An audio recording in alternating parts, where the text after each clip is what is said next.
Assalamualaikum warahmatullahi wabarakatuh. Innal hamdalillah nahmaduhu wa nasta'inuhu wa nastaghfiruh wa na'udzu billahi min shururi anfusina wa min sayyiati a'malina. May yahdihillahu fala mudilla lahu wa may yudlil fala hadiya lahu. Asyhadu an la ilaha illallah wahdahu la syarika lahu wa asyhadu anna Muhammadar Rasulullah. Para warga Gapen yang saya hormati, jumpa lagi kita pada acara Kultum Gapen Unpad yang bertajukkan Medical Asmaul Husna, nama-nama baik Allah, dipandang dari sudut kedokteran dan kesehatan. Kali ini kita akan membahas tentang Asmaul Husna Al-Mu'min, Maha menganugerahkan keamanan, Maha membenarkan. Asmaul Husna Al-Mu'min ada di beberapa surat di dalam Al-Quran, satu di antaranya di dalam surat Al-Hasan, surat ke-59 ayat 23. A'udzubillahi minasyaitonirrajim. Wallahu la ilaha illa hu al-malikul quddus salamul mu'minul muhaiminul azizul jabarul kabir subhanallah amma yusyrikun. Dialah Allah, tidak ada Tuhan yang berhak disembah selain Dia, Maharaja yang Maha Suci, yang Maha Sejahtera, yang mengaruniakan keamanan, yang memelihara keselamatan, yang memperkasa, yang Maha Kuasa, yang memiliki segala keagungan. Maha Suci Allah dari apa yang mereka persekutukan. Setelah akar kata Al-Mu'min memiliki makna pembenaran dan ketenangan hati, bahkan juga akar kata dari amanah. Umat manusia memiliki role model, seorang yang sangat amanah dan kredibel, dialah Nabi Muhammad SAW. Kalau kita lihat dari sudut ilmu kedokteran dan organ tubuh kita, salah satu organ yang paling kredibel yang bisa dipercaya adalah jantung, yang berdenyut setiap saat setelah istiqomah sampai akhir hayat dari si pemilik organ tersebut.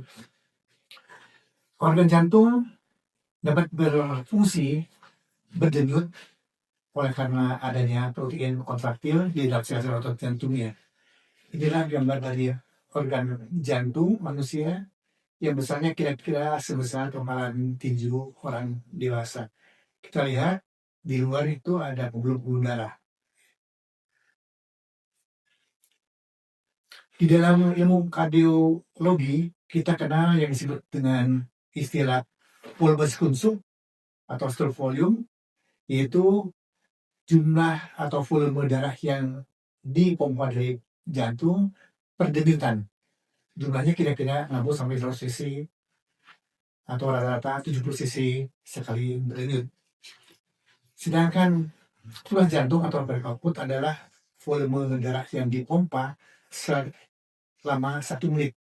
Jadi setiap menit itu jantung manusia akan memompakan darah sebanyak 5 liter.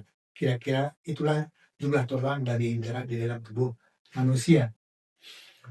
Kita bisa bayangkan betapa hebatnya kerja jantung, oleh karena dia harus memompa darah sampai ke setiap sel di dalam tubuh manusia melalui rangkaian pembuluh darah, sistem pembuluh darah. Dan panjang pembuluh darah manusia itu tidak main-main. Panjangnya adalah kira-kira 100.000 km atau kira-kira 2,5 kali keliling bumi. Pembuluh darah tersebut mulai dari aorta yang mengeluarkan darah berisi oksigen, kemudian sampai ke ujung arteri, sampai ke kapiler, dari kapiler akan kembali lagi darah ke jantung melalui vena dan pembuluh vena yang terbesar, vena cava. Sebagian besar di pembuluh darah adalah kapiler. Kita lihat di sebelah kiri itu secara skematis pembuluh darah di dalam tubuh manusia, dan di sebelah kanan itu sudah secara rinci sistem pembuluh darah mulai dari jantung sampai ke kapiler dan kembali lagi ke jantung. Ya, jadi begitu rumitnya sistem pembuluh darah di dalam tubuh manusia. Bagaimana kita bisa membayangkan begitu hebatnya kerja jantung? Bisa kita coba. Kita lakukan gerakan sederhana dari tangan atau jari tangan seperti yang ada di dalam layar ini. Yang paling kiri kita coba begini, ya. Ini kita coba begini. Kita coba apakah kita kuat melakukan ini selama 24 jam. Belum tentu. Bahkan mungkin 1 jam juga sudah sangat merasa lelah, ya. Tapi jantung itu tidak pernah mengeluh, dia terus berdenyut istiqomah sampai akhir hayat si manusia yang ada memiliki jantung di dalam tubuhnya. Mengapa jantung bisa bekerja dengan konsisten? Oleh karena adanya protein-protein yang berperan besar. Protein tersebut yang besar kebanyakan ada di dalam otot, antara di dalam otot jantung.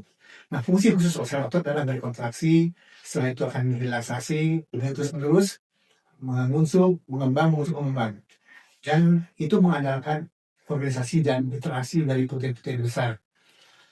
Satu protein yang sangat besar yang ada di dalam jantung manusia adalah yang disebut dengan titin atau connectin. Itu protein yang berukuran 100 kali ukuran protein yang tipikal. Dia memiliki massa molekul sekitar 3.000 sampai 3.700 kilodalton.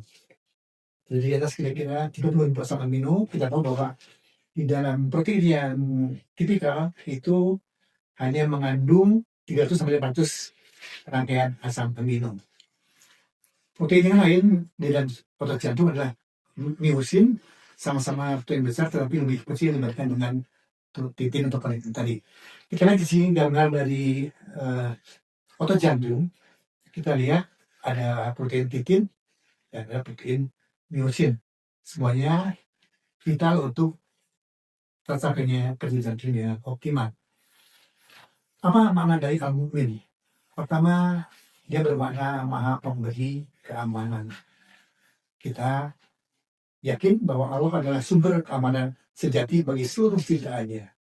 Kemudian Allah akan memberikan rasa aman di berbagai hal pada umatnya, pada hambanya, seperti aman dari rasa takut, rasa aman dari ancaman bencana. Cara kita memperoleh rasa aman di dalam hati adalah dengan mendekatkan diri kepada Allah Subhanahu wa Ta'ala. Mana kedua adalah maha membenarkan. Allah membenarkan para nabi dan rasul sebagai utusannya seraya memberikan bukti-bukti akan kebenaran mereka. Kemudian yang kedua, Allah membenarkan orang-orang yang beriman dan membenarkan apa yang diturunkan kepada para rasulnya. Apa keutamaan dan cara meneladani Asmaul Husna Al-Mu'min? Pertama, sebelum berdoa, kita sebutkan Al-Mu'min agar diberi keamanan, dijauhkan dari bencana dan fitnah dengan mengucapkan ya Mu'min. Yang kedua, kita teladani sifat amanah dari Asmaul Husna Al-Mu'min dengan senantiasa berusaha agar menjadi pribadi yang dapat dipercaya dan memberikan rasa aman kepada orang lain. Dan ketiga, kita selalu berusaha menciptakan suasana aman di sekeliling kita. Kita tunjukkan kepada sesama manusia sikap ramah, sikap reseptif, atau positif, dan kita ciptakan suasana kerja atau lingkungan di dalam keluarga dan tempat kerja yang menyenangkan bagi semuanya. Mungkin barangkali yang bisa saya sampaikan pada kultum kali ini, semoga bermanfaat. Yang salah dari saya, yang benar semata-mata dari Allah Subhanahu wa Ta'ala. Lebih terkait dari saya. Wassalamualaikum warahmatullahi wabarakatuh.